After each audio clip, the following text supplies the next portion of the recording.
নমস্কার, আপনারা দেখছেন ট্রাইব টিভি বাংলা। নীতি নির্ণয় আর দুর্নীতির আরেকটি পর্ব নিয়ে আপনাদের সঙ্গে আমি শান্তনু।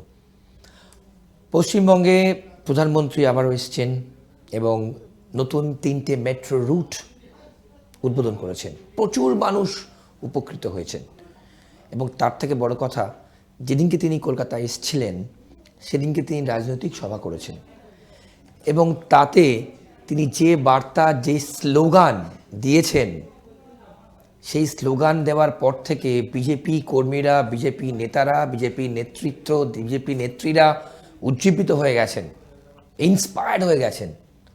বাঁচতে চাই বিজেপি, তাই আমাদের পাড়া তৃণমূলকে তাড়া। তাহলে এই যে নতুন স্লোগান প্রধানমন্ত্রী বেঁধে দিয়ে গেলেন, অর্থাৎ ভিশন বেঁধে দিয়ে গেলেন 2026-এ, বিজেপি কতটা উজ্জীবিত হলো। এবং তার সঙ্গে দেখুন, এসআইআর নিয়ে মুখ্যমন্ত্রী বলেছিলেন ওপেনলি, আমি কাউকে সাসপেন্ড হতে দেবো না, কিন্তু ultimately doctor Manoj Pant election কমিশনে গেলেন, 21 তারিখ ডেডলাইন দিয়েছিলেন, সাসপেন্ড কিন্তু হতেই হলো অফিসারকে, 4 জন। তার সঙ্গে এফআইআর হয়নি। এবার এফআইআরটা কোন দিকে যায়, নির্বাচন কমিশন পরবর্তীকালে কী পদক্ষেপ নেয়, আমাদের নজর থাকবে। কিন্তু তার সঙ্গে সংবিধান সংশোধনী বিল আরও একটা কিন্তু নতুন অস্ত্র। সেখানে আরও বিস্তারিতভাবে মুখ্যমন্ত্রী, প্রধানমন্ত্রীও যদি 30 দিন জেলে থাকেন, তারপর কিন্তু তার পথ চলে যাবে। এ নিয়ে তোলপাড়। আজকে আমরা এসব রাখছি, সবটাই রাখছি এবং আমরা আইনগতভাবে কি দাঁড়াচ্ছে আপনাদের সামনে তুলে ধরবো, বিশ্লেষণ তুলে ধরবো। তার সঙ্গে এসএসসি রিভিউ পিটিশন খারিজ, আপনারা জানেন, ডিএ চলছে, আবার হিয়ারিং আছে, সেটাও কি আপডেট হতে পারে আপনাদের সামনে আমরা রাখবো। আপনাদের সঙ্গে পরিচয় করে দেবো। আমাদের আজকের পর্বের অতিথি বাঁদিকে বসে আছেন, আপনাদের খুব পরিচিত আইনজীবী চন্দ্রশেখর বাগ আমার বাঁদিকে বসে আছেন। চন্দ্রশেখর দা, প্রথমবার ট্রাইব টিভি স্টুডিও আপনি, আপনাকে স্বাগত এবং নীতি নির্ণয় না দুর্নীতিতে স্বাগত। আপনার সঙ্গে আমার আগে কথা হচ্ছিল, আপনি আমাকে জিজ্ঞেস করছিলেন অনেক অনুষ্ঠান দেখেছেন আপনি, আমাদের যারা অতিথিরা এসছেন। আমি যেভাবে শুরু করলাম, প্রধানমন্ত্রীকে আপনি কাছ থেকে দেখেছেন যখন এসেছিলেন এয়ারপোর্টে, তার সঙ্গে আপনি কথা বলার সৌভাগ্য পেয়েছেন, হয়েছে আপনার, বলুন। না দেখুন, মানে প্রধানমন্ত্রীর সঙ্গে গতকাল আমরা যখন প্রধানমন্ত্রী চলে গেলেন তখন সি অফ করতে গেছিলাম। অ্যাজ এ সিভিক সোসাইটির কিছু মানুষদের সঙ্গে উনি কথা বলবেন, সেই হিসেবে অ্যাজ এ আইনজীবী হিসেবে আমি ছিলাম। আরও আমার এক বন্ধু, যিনি চার্টার্ড অ্যাকাউন্টেন্ট, একজন আর্কিটেক্ট ছিলেন, আরও কিছু সরকারি, আমাদের গভর্নর ছিলেন মনোজ পান্ত, আমাদের চিফ সেক্রেটারি রাজীব কুমারজি ছিলেন, অনেকেই ছিল। আর অল্প 20 জনের একটা টিম যারা সি অফ করলো। তা আমি সেখানে গিয়ে যখন ওনার সঙ্গে আমার সামনাসামনি কথা হলো, আমি তখন একটা কথা ওনাকে শুধু বললাম যে পশ্চিমবঙ্গের মানুষকে কিন্তু সিকিউরিটি দিতে হবে। 26-এ নির্বাচন আসছে, কিন্তু আজকে পশ্চিমবঙ্গের মানুষকে যদি সিকিউরিটি না দেন, মানুষ রাজনীতির সামনে গিয়ে রাজনীতি যখন করবে, তার পরিবার কিন্তু বাড়িতে থাকে। একদমই। সুতরাং তাকে সেই সিকিউরিটি যদি না দিতে পারা যায়, তাহলে যারা 5 জন বেরোচ্ছে তাকে দেখে আরও 15 জন বেরোবে। সেই 15 জনকে বেরোনোর জন্য কিন্তু এই সিকিউরিটিটা দরকার। এটা একটা দিক বললাম। আর দ্বিতীয় যেটা বললাম সেটা হচ্ছে যে খুব স্ট্রং লিগ্যাল টিম দরকার। ওকে। তার কারণ পশ্চিমবঙ্গের যে এখন প্রেক্ষাপট, সেই প্রেক্ষাপটে এখন সমস্ত কিছু আপনি আগামী দিনে আমার মনে হয় হাঁচতে গেলেও কোর্টের থেকে পারমিশন, আমি সে প্রসঙ্গে আসতাম, জিজ্ঞেস করতে। তো সেই জন্যে মিটিং, মিছিল, প্রতিবাদ সব জায়গায় কোর্টে গেছে। স্ট্রং লিগ্যাল টিম দরকার, যারা সত্যি মাঠে গিয়ে নেমে, যারা গ্রামেগঞ্জে রাজনীতি করছে তাদের পাশে যাতে গিয়ে আইনি সহায়তাটা দিতে পারেন। লোক রয়েছে কিন্তু তাদের সেই জায়গাতে নিয়ে আসতে হবে। তা উনি শুনলেন, বললেন নোট করে নিতে। যাই হোক, দেখা যাক কি হয়। আমরা নিশ্চয়ই আশাবাদী, কেননা প্রধানমন্ত্রী অন্তত যেটা বলেন সেটা করেন। এইটা মানুষের কাছে এই আস্থাটুকু তিনি পেয়েছেন, কারণ মানুষ পেয়েছে আর কি আমি বলবো। তার আপনি অনেক কটা দেখুন, আপনি যদি বিশ্বের রাজনীতির ইয়েতে আঙিনায় দেখেন, আজকে যখন ট্রাম্প বলল যে আমি সিজফায়ার করেছি, সঙ্গে সঙ্গে উনি বলেননি, কিন্তু তার কিছুদিন পরে সব কিছুর একটা নিয়ম নীতি আছে, মানে প্রোটোকল বলছেন আপনি। প্রোটোকল আছে, একটা কতগুলো কিভাবে বলবো সেগুলো তো দেখুন, একটা অলওয়েজ সব কিছুরই একটা ব্যাকগ্রাউন্ড আছে। আপনি আমি এখানে আলোচনা করছি, আমাদের পেছনেও একটা ব্যাকগ্রাউন্ড রয়েছে। ব্যাকগ্রাউন্ড মিনস আমি এখানে এই পেছনটা বলছি না, যারা এই কারিগরিটা করছে, যাদের দ্বারা এটা আমরা টেলিকাস্ট হবে। Correct. সুতরাং এই জিনিসগুলো কিন্তু effective team work. Effective team work. Correct. সুতরাং তারপরে উনি কিন্তু বললেন যে এটা কারোর ইয়েতে নির্দেশে হয়নি, ভারতবর্ষ সেটা মনে করেছে তাই। তো এইটা বিশ্বের প্রেক্ষাপট। আর পশ্চিমবঙ্গের প্রেক্ষাপটে আজকে যে উন্নয়ন, আজকে যেটা আমরা দেখলাম, তো এত বড় একটা উন্নয়ন পশ্চিমবঙ্গের বাংলার মানুষের, কিন্তু আমরা খুব দুঃখিত। আমি একজন, আমারও মুখ্যমন্ত্রী তিনি, হ্যাঁ একদমই। আপনারও মুখ্যমন্ত্রী তিনি। যারা দেখছেন পছন্দের অনুষ্ঠান, তাদেরও অপছন্দের মুখ্যমন্ত্রী। পছন্দের অপছন্দের হতে পারে, কিন্তু তিনি মুখ্যমন্ত্রী। একদম। তাকে দেখলে আমরা কিন্তু উঠে দাঁড়িয়ে বলবো হ্যাঁ মাননীয় মুখ্যমন্ত্রী। কিন্তু তিনি বাংলার উন্নয়নে সামিল হলেন না। কেন হলেন না? কিন্তু তার আপনি যদি ফেসবুক দেখেন পোস্ট বা নস্টালজিক হয়ে গেছেন। এক্স হ্যান্ডেল দেখেন, তিনি সেখানে বলেছেন আমি নস্টালজিক হয়েছি। একদম। কিন্তু আমার প্রশ্ন যে ওনার মনের কথা তো ওইটা, তাহলে উনি ফিজিক্যালি কেন আসতে পারলেন না? কেউ কি ওনাকে বারণ করছেন?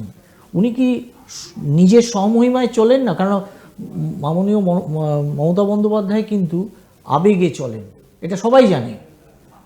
পশ্চিমবঙ্গের আপামর মানুষ জানে, একটা তেলেভাজার দোকানের সঙ্গে দাঁড়িয়ে তার সঙ্গে তেলেভাজা মানে তৈরি করে বাকি লোকেদের খাইয়ে তাকে আবার পয়সাটাও দিয়ে যান। এইটা হচ্ছে মুখ্যমন্ত্রী। কিন্তু তিনি আজকে এত বড় একটা পশ্চিমবঙ্গের মানুষের উপকারের জন্য একটা জিনিস তৈরি হচ্ছে, তিনি পাশে এসে দাঁড়ালে, জানি না ভোট ব্যাংক কিনা, ভোট ব্যাংকের জন্য কোনো মেসেজ দেওয়ার জন্যে, নাকি না কেউ তাকে কন্ট্রোল করছে, মানে উনি ওনার নিজের যে মানে রিমোটটা কারো অন্য কোথাও বলছেন আপনি। হয়তো হয়তো তা নাহলে ওনার এক্স হ্যান্ডেলের সঙ্গে যদি আপনার ওনার বাস্তবটা মেলায়, অ্যাকশন যদি Right, মেলান, right, তাহলে দেখবেন সেটা মিলছে না, একদম কোনো একটা জায়গায় ফাঁক থেকে যাচ্ছে। এটা আমার নিজের মানে অ্যাসেসমেন্ট। রাইট, একদম রাইট রাইট। ওকে ওকে চন্দ্রশেখর দা, আমি যেটা সেকেন্ড আপনাকে জিজ্ঞেস করবো, এই যে প্রধানমন্ত্রী যে দুটো লাইন, মানে দুটো স্লোগান, বাঁচতে তাই বিজেপি চাই, এবং তার সঙ্গে আমাদের পাড়া তৃণমূলকে তাড়া, তো সাংঘাতিক। মানে এই যে বিশেষ করে এই যে স্লোগান, কিভাবে দেখছেন? দেখুন, আইনজীবী হয়ে নর্মাল চোখে কিভাবে দেখছেন? আইনজীবী না, আমি সাধারণ মানুষ হিসেবে বলছি, এই স্লোগানটা না ইদানিং আপনারা ভুলে গেলে চলবে না, দিল্লি থেকে এলো গাই সঙ্গে বাছুর নাকি একটা কি ছিল না, বহু আগে এই স্লোগানিং কিন্তু ছিল। স্লোগানিং পশ্চিমবঙ্গ বলুন, সারা ভারতবর্ষের রাজনীতিতে এই স্লোগানিং ছিল। আগলি বার মোদি সরকার, ইস বার 200 পার। রাইট। তো এবারে এইটা একটা স্লোগান। আর এই স্লোগানগুলো তো আজকাল প্রচুর এজেন্সি আছে যারা সেই স্লোগানিংগুলো তৈরি করে। ক্যাচি স্লোগান আপনাকে অলওয়েজ পড়তে হয়, নইলে পিছিয়ে পড়তে হয়। হ্যাঁ, তো এইগুলো দিস আর দ্য থিংস। এখন অনেক আমরা মানে সব কিছুই যে আপনি করছেন আমি করছি তা নয়, দেয়ার আর পিপল যারা এইগুলো নিয়েও ভাবছে এবং এইগুলোকে নিয়ে বাজারে ছাড়লে যেটা কোনটা ক্যাচি জিনিস যেগুলো মানুষ ধরবে। সুতরাং সেই হিসেবে মাননীয় প্রধানমন্ত্রী একটা বার্তা দিয়েছেন ক্যাচি মানুষকে। আপনাকে এখন সিস্টেমটাই এরম হয়ে গেছে, আপনাকে এমন একটা কিছু দিতে হবে সেটা সঙ্গে সঙ্গে মানুষ ধরবে এবং সেটাকেই বলতে পারবে। বেশ বেশ। আপনি ভারী কথা বললে সেটা কিন্তু মানে মানুষের মধ্যে সে গভীর রেখাপাত করে, কিন্তু সেটাকে ক্যারি ফরওয়ার্ড করে নিয়ে যাওয়াটা খুব ডিফিকাল্ট। বেশ। চন্দ্রশেখর দা, এই যে দুর্নীতি নিয়ে আমি অনুষ্ঠানের শুরুতে বললাম, দেখুন যেদিকে তাকানো যাচ্ছে সাধারণ মানুষজন বলছেন যে দুর্নীতির পাহাড় প্রমাণ অভিযোগ। এসএসসি রিভিউ পিটিশন খারিজ হয়ে গেল, ডিএ নিয়ে যুদ্ধ চলছে। আবার দেখুন যেখানে পুজোর অনুদান, মুখ্যমন্ত্রী বলছেন যে কত চাই। হ্যাঁ, তো আমাদের অনুষ্ঠানে যারা যারা এসছেন, আপনি একজন আইনজীবী হয়ে এখন কোনো কিছু করতে গেলেই কোর্টে মুভ করতে হচ্ছে, এটা আপনি বললেন, কেন এই দিন পড়লো? না, আমি আপনাদের কিছু কিছু অনুষ্ঠান দেখেছি, প্রচুর ভালো ভালো মানুষ আপনাদের চ্যানেলে আসে এবং আমি দেখিও, মাঝে মাঝেই দেখি, স্ক্রোল করতে করতে দেখি, ভালো লাগে। তো যাই হোক, এটা আমার কাছে একটা বাড়তি সুযোগ আপনাদের এই চ্যানেলে এসে বলতে যাওয়া, পারাটা আর কি। তো একটা জিনিস সেটা হচ্ছে যে দেখুন, সব ব্যাপারেই কোর্টে যেতে হচ্ছে। তার কারণটা হচ্ছে যে বিরোধীদের মানে যেটা দেখুন বাংলার রাজনীতি যদি দেখেন আপনি বাম আমলের থেকে এই স্পেস দেওয়াটা কমে যাচ্ছে আস্তে আস্তে। ওকে, বিরোধীদের যে স্পেসটা দিতে হয় আমাদের ভারতবর্ষের কনস্টিটিউশন অনুযায়ী বিরোধী দলের নেতা ইজ ক্যাবিনেট পোস্ট। একদম। সুতরাং তাকে কিন্তু সেইভাবেই আপনাকে ডিল Treat করতে হবে হবে। অ্যাজ পার ল, ওকে। আইন অনুযায়ী, কনস্টিটিউশন অনুযায়ী। কারণ কনস্টিটিউশনটাকে শপথ করে মাননীয় মুখ্যমন্ত্রী থেকে শুরু করে প্রধানমন্ত্রী সবাইকেই ওইটাকেই কিন্তু follow করতে হবে। শপথ করে তারা গুপ্তি মন্ত্র নিয়ে তারপরে কিন্তু মুখ্যমন্ত্রী হয়েছেন বা প্রধানমন্ত্রী হয়েছেন বা অন্যান্য মন্ত্রী হয়েছেন। একদম একদম।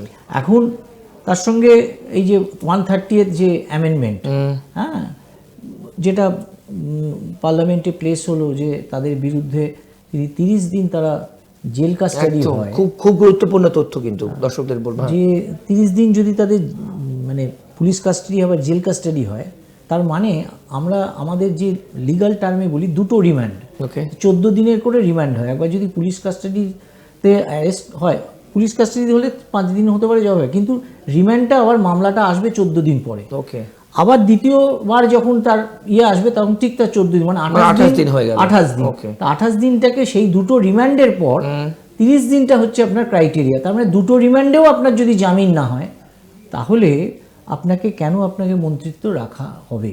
মুখ্যমন্ত্রী এবং প্রধানমন্ত্রী তার সঙ্গে মন্ত্রিসভা। তার কারণ যে সময় কনস্টিটিউশনটা তৈরি হয়েছিল, যারা কনস্টিটিউয়েন্ট অ্যাসেম্বলির যারা মেম্বার ছিল তারা ভাবেনি যে এত মানে দুর্নীতিগ্রস্ত মানুষ যারা রাজনীতিতে আসবেন এবং তারা মন্ত্রী বা মুখ্যমন্ত্রী বা প্রধানমন্ত্রী হবেন, তাই জন্য তারা সেটা ভাবেননি। তা আজকে কিন্তু সেটাকে ভাবতে হচ্ছে, কেন সিচুয়েশন চেঞ্জ হচ্ছে তো সব কিছু। আজকে সমস্ত কিছু আমরা মোবাইলে ফোনে কথা বলছি, আগে ট্রাঙ্ক কল আসতো লোকের বাড়িতে বা টেলিগ্রাম করে কথা বলতে হতো, তারপর টেলিফোন আসলো, তারপরে এখন মোবাইল ফোন হাতে হাতে। তো সেই জিনিসগুলো যদি আমরা মেনে নিই তাহলে দুর্নীতি যখন হচ্ছে, আপনি ক্রাইম ব্যুরোর রিসার্চ যদি দেখেন সেখানে ক্রাইমের রেট সারা ভারতবর্ষে, শুধু ভারতবর্ষে বলবো না, যেটা আপনাদের সাবজেক্ট দুর্নীতি, হোল ওয়ার্ল্ডে যে corruption is a world phenomena. সারা পৃথিবীতে আপনার দুর্নীতি। আপনি ট্রাম্পের এগেনস্টে এখন ওখানকার মানুষরা বলছে যে তার ছেলেকে সে এত ব্যবসার মধ্যে দিয়ে করাচ্ছে।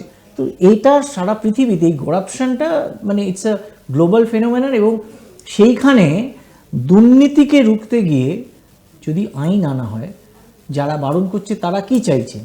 তার মানে তাদের এটাই বক্তব্য কি যে দুর্নীতিগ্রস্ত মানুষ থাকুক মন্ত্রী হয়ে, বা দুর্নীতিগ্রস্ত মানুষই মুখ্যমন্ত্রী থাকুন।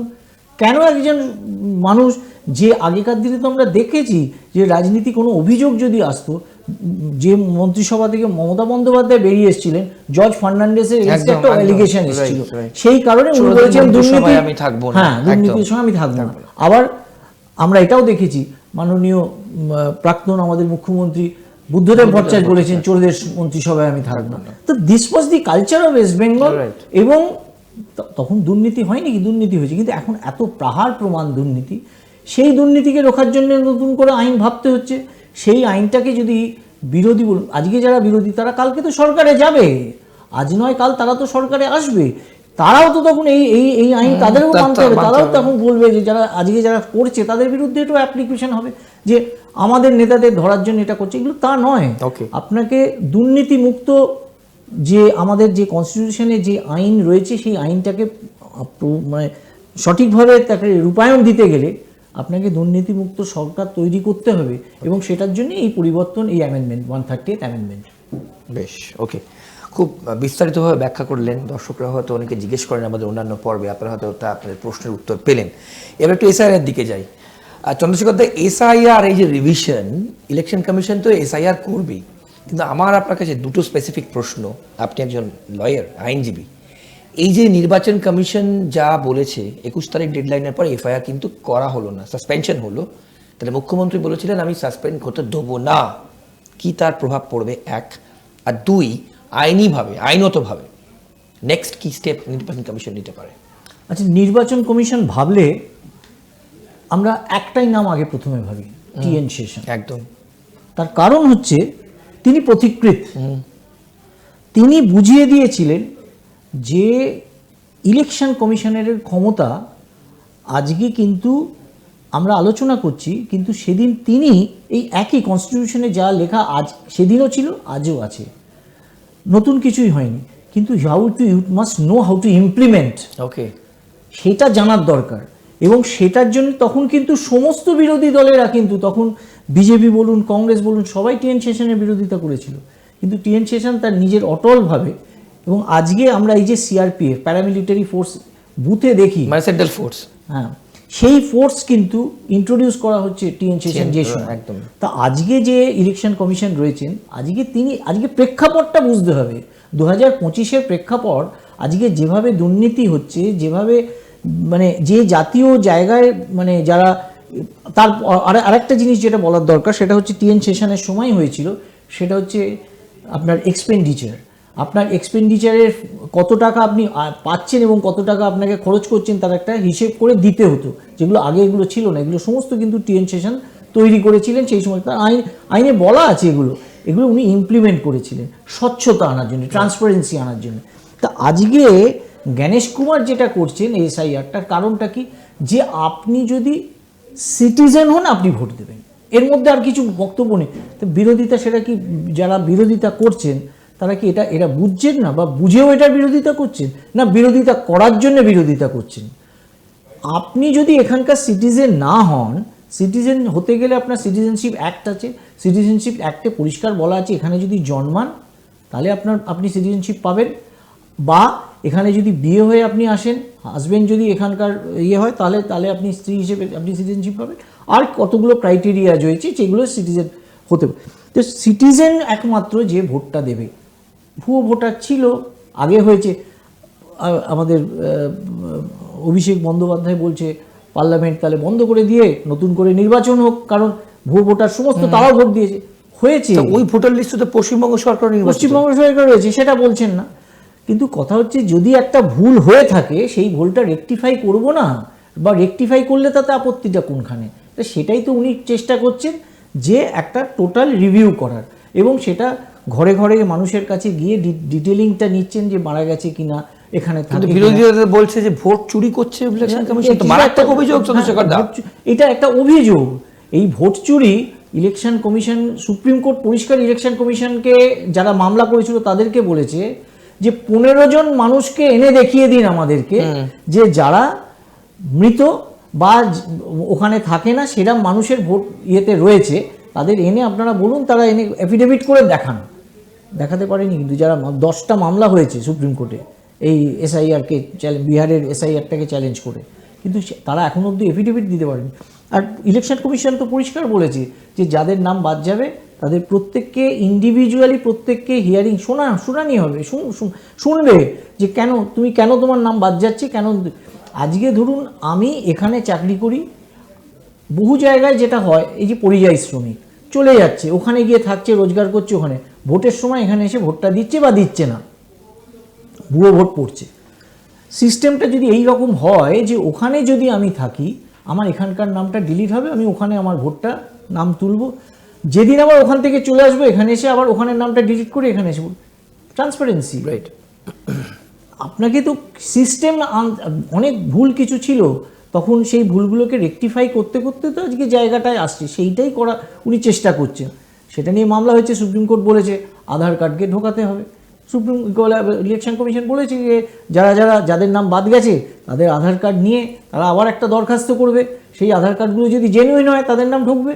এর মধ্যে মানে দেখুন, ব্যাপার হচ্ছে যে কখনো কখনো কিছু কিছু জিনিস আপনাকে করতে হবে, শুধু নিয়ম নয়, কয়েকটা সময় যদি সেটা একটা মানে লার্জ স্কেলে দেখতে পাওয়া যাচ্ছে আজকে এত মানুষ, তার কারণ হচ্ছে ভারতবর্ষটাকে আপনি যদি ভাবেন, এত এন্ট্রি পয়েন্ট ভারতবর্ষের, যে হুড়ুর করে ভারতবর্ষ, সুপ্রিম কোর্টের জজ জাস্টিস দীপঙ্কর দত্ত নিজে বলেছে এটা কিন্তু ভারতবর্ষ ধর্মশালা নয়।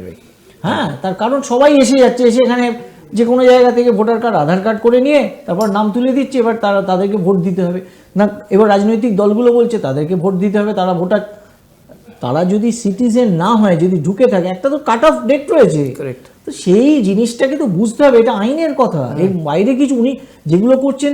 একটা সুপ্রিম কোর্টে তো গেছে, সুপ্রিম কোর্ট তো তাহলে সেটা সাইড করে দিত, ক্যান্সেল করে দিত, তো সেটা তো করছে না। সুপ্রিম কোর্ট তো বলছে যে ঠিক আছে, সুপ্রিম কোর্ট একটা জায়গায় স্পেসিফিক্যালি অর্ডার দিয়েছে, হ্যাঁ আধার কার্ডটাকে আপনাকে চিন্তা করে ভাবতে হবে। যাদের নাম বাদ গেছে তাদের ক্ষেত্রে খুব হ্যাঁ, সম্ভব। হ্যাঁ। তো এখন মানে দেখুন, রেকটিফিকেশন আমাদের দেশ এই যে পরিবর্তনশীল, সমস্ত কিছুই একটা রিফর্ম হচ্ছে, সেই রিফর্মগুলোকে আপনাকে অ্যাকসেপ্ট করতে হবে। একদমই। ওকে, ভালোভাবে ব্যাখ্যা করলেন এবং অনেক দর্শকদের প্রশ্ন ছিল এসআইআর, তাহলে আপনি বলছেন এসআইআর হবেই, এসআইআর হ্যাঁ, ছাড়া ভোট পশ্চিমবঙ্গে তো অলরেডি নোটিশ পাঠিয়ে দিয়েছে এসআইআর হওয়ার জন্য, নোটিশ অলরেডি এসছে, কবে হবে সেটা এখনো ঠিক হয়নি। এবং তার সঙ্গে সংবিধান সংশোধন এবার বিল নিয়েও আপনি ব্যাখ্যা করলেন। বেশ। আর এই 4 জনের বিরুদ্ধে যেটা দেখুন, মাননীয় মুখ্যমন্ত্রী বলেছেন সরকারি অফিসারদের বিরুদ্ধে কোনো পদক্ষেপ নিতে দেবেন না, চ্যালেঞ্জ করেছিলেন, বন্ডেড লেবার বলেছিলেন। কিন্তু আমরা কি দেখলাম আজকে, তার কথা কিন্তু ওনার চিফ সেক্রেটারি শুনলেন না। চিফ সেক্রেটারিকে যখন ডেকে পাঠালো, চিফ সেক্রেটারি গেল, গিয়ে বললো আমরা একটা পার্শিয়াল কমপ্লায়েন্স হয়েছে, আমরা আমাদের কোর্টের ল্যাঙ্গুয়েজে বলি এটা পার্শিয়াল কমপ্লায়েন্স। বেশ। তার কারণ সাসপেনশনটা হয়েছে, এফআইআরটা হয়নি। উনি বলে এসছেন আমি আর এফআইআরটাও করবো। এফআইআরটা হবে 2 দিন পরে হবে। এখন দেখুন, অনেক কিছু তো আপনাকে আমি বললাম এক্ষুনি আপনি এটা করুন, এক্ষুনি ওরমভাবে যায় না। অনেক কিছুর একটা পরিবেশ পরিস্থিতি আছে, সেটা চিফ সেক্রেটারি ওখানে বুঝিয়েছেন, সেটা ইলেকশন কমিশন বুঝিয়েছেন। বটম লাইন, মুখ্যমন্ত্রী কিন্তু সাসপেনশন আটকাতে পারলেন না। সরকারি কর্মচারীদের যে অ্যাসুরেন্স উনি দিয়েছিলেন, আপনি পরপর ভাবুন, 26,000 ছাত্র শিক্ষকদের, বলুন আপনি বলুন, প্ল্যান ABCD, আপনি বলুন না 26,000 যারা টিচার, তাদের বলেছিল তোমাদের চাকরি যাবে না, আমি রয়েছি। চাকরি কিন্তু আলটিমেটলি চলে গেল। তার কারণটা হচ্ছে যোগ্য আর অযোগ্যদের কোনো বিভেদ করা গেল না। ওএমআর শিটগুলো সুপ্রিম কোর্ট তো আবার এই রিসেন্টলি রিভিউ পিটিশন রিজেক্ট করার সময়ও বলেছে কিন্তু স্কুল সার্ভিস কমিশনকে, যে যাতে যারা অযোগ্য টেন্টেড তারা যেন কোনোভাবে এই নতুন পরীক্ষায় না বসতে পারে। আমরা দেখব। এবং এখন যেটা আমরা আশঙ্কা করছি যে এই আবার তাদেরকে এর মধ্যে ঢুকিয়ে তারা অ্যাপ্লাই করবে, আবার একটা মামলা হবে, সেই মামলা হাইকোর্ট থেকে সুপ্রিম কোর্ট অবধি চলবে। তাহলে কারণ টিচারদের আর অ্যাপয়েন্টমেন্ট দেওয়ার দরকার হলো না। তাহলে ভবিষ্যৎ কি হবে? ভবিষ্যৎ সরকারি স্কুলগুলো তো এখন শুধুমাত্র ওই দুয়ারে সরকার আর এইসবের জন্যই ব্যবহার হয়। আপনি স্কুলে গিয়ে দেখবেন তো কজন ছাত্রছাত্রী আছে, শিক্ষক রয়েছে, শিক্ষকরা মাইনে পায়, তারা আসতে বাধ্য। আর যখন এই সরকারি যে অনুষ্ঠানগুলো হয়, আমি একটা স্কুলের সঙ্গে যুক্ত আছি, আমি জানি personally, I don't have the knowledge যে স্কুলগুলোতে কি হয়। বেশ মারাত্মক কথা বললেন চন্দ্রশেখর দা। ডিএ নিয়ে একটু আপডেট নিই। হ্যাঁ, ডিএ তো মুখ্যমন্ত্রী বলছেন যে সরকারের কোমর ভেঙে যাবে, মানে আইনজীবী বলছেন। তো সেক্ষেত্রে শামীম বলেছে, শামীম ছিল তো, হ্যাঁ আমাদের অনুষ্ঠানে এসেছিলেন, এবং কন্টেম্পট অফ কোর্ট হয়েছে, সে হিয়ারিং এখনো চলছে, আবার হিয়ারিং আছে, ফাইনাল হিয়ারিং মোস্ট প্রবাবলি। কি হবে, কি হতে পারে? দেখুন, কোর্টের যা ভিউ, সেই ভিউয়ের জায়গা থেকে আমরা বলছি যে ডিএ তো একটা অলরেডি ইন্টারিম অর্ডারে 25% দেওয়ার জন্য বলেছে। এবার ডেফিনেটলি কোর্ট যে জায়গায় যাচ্ছে আলটিমেটলি ডিএটা দেবে, সুপ্রিম কোর্ট আলটিমেটলি ডিএটা দিতে বলবে। এখন ওয়েদার সেন্ট্রালের সঙ্গে অ্যাট পার হবে কিনা সেটা নিয়ে, কারণ এইগুলো ডিটেলিংয়ের ব্যাপার আছে, সুপ্রিম কোর্ট সেটা যেহেতু শুনছে, আর যেহেতু এটা বিচারাধীন, আমি এই জায়গাটায় আমার কোনো বক্তব্য রাখাটা ঠিক হবে না। তবে আমার নিজের ধারণা সরকারি কর্মচারীরা ডেফিনেটলি ডিএ পাবে। এবং বহু এরকম ঘটনা আমরা জানি, যাদের মানে ডিএতে এত অল্প টাকা, তাদের বয়স্ক লোকের পেনশন যারা পাচ্ছে, বলছিলেন যখন এসেছিলেন, পেনশনের টাকায় তাদের হয়তো কোনো রকমের, কারণ এখন মেডিকেল এক্সপেন্সটা তো অনেক বেড়ে গেছে, সুতরাং সেইখানে করবে না সংসারের, মানে একটা রেগুলার যে চলা, কোনখানে সর্ষের তেলের দাম বেড়েছে, চালের দাম কোনখানে বেড়েছে, মানুষকে তো চালিয়ে যেতে হবে। একদমই একদম শেষ দিকে চন্দ্রশেখর দা, তাহলে কি মনে হচ্ছে 2026-এ প্রধানমন্ত্রীর স্লোগান, অন্যদিকে আমাদের পাড়া আমাদের সমাধান, মানুষের সমাধানটা তাহলে কি হচ্ছে? এখন ব্যাপার হচ্ছে যে দেখুন, আমি যে রাজনৈতিক বিশ্লেষক নই, সুতরাং আমার এটার ধারণা কম। তবে আমি এটুকু বলবো, দেখুন পরিবর্তন তো পশ্চিমবঙ্গে 34 বছর পর পরিবর্তন এসছে, বাংলার মানুষই করেছে। একদম। তো বাংলার মানুষ যদি মনে করে এর পরিবর্তন দরকার, তাহলে পরিবর্তন হবে। ডিপেন্ড করছে বাংলার মানুষের উপর। আমরা যারা ভাতাতে চলছে, যাদের ভাতা নিয়ে তাদের মানে পরিবার চলছে, এখন আবার কী বলে, শ্রমশ্রী, ওই যে পরিযায়ীদের জন্য, হ্যাঁ শ্রমশ্রী সমস্ত হবে। মানে আমরা শুধু, আমি তো নিজে ভাবছিলাম এত শ্রী করতে করতে কোন দিন উনি বলবেন যে বিশ্রী, সব বাকিটা বিশ্রী, কারণ একটা শ্রী যোগ করতে হবে তো, সুতরাং এই জায়গায় কবে যাবে আমরা শুধু সেটা ভাবছি আর কি। যাই হোক, এটা ঠাট্টার কথা আর কি।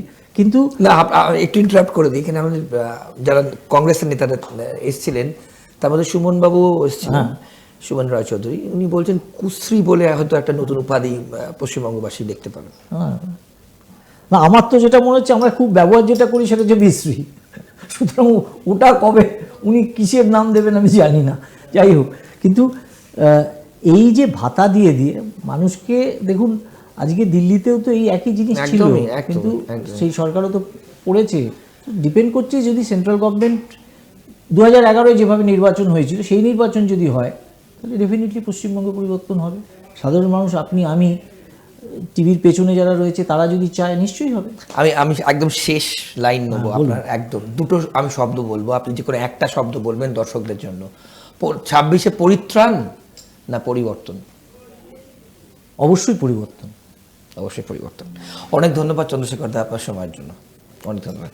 আপনারা দেখলেন আমরা কিন্তু আজকে আইনত দিক থেকে লিগালি কি কি হতে পারে সবটাই রাখলাম, মানে সব এই আজকের পর্বে এসআইআর থেকে শুরু করে সংবিধান সংশোধনী বিল থেকে শুরু করে প্রধানমন্ত্রীর নতুন স্লোগান থেকে শুরু করে এসএসসি ডিএ সব কিছুই আজ রাখলাম এবং আপনাদের সামনে বিশ্লেষণ লিগালি আইনত কি হতে পারে একটা মোটামুটি পিকচার ছবি তুলে ধরার চেষ্টা করলাম।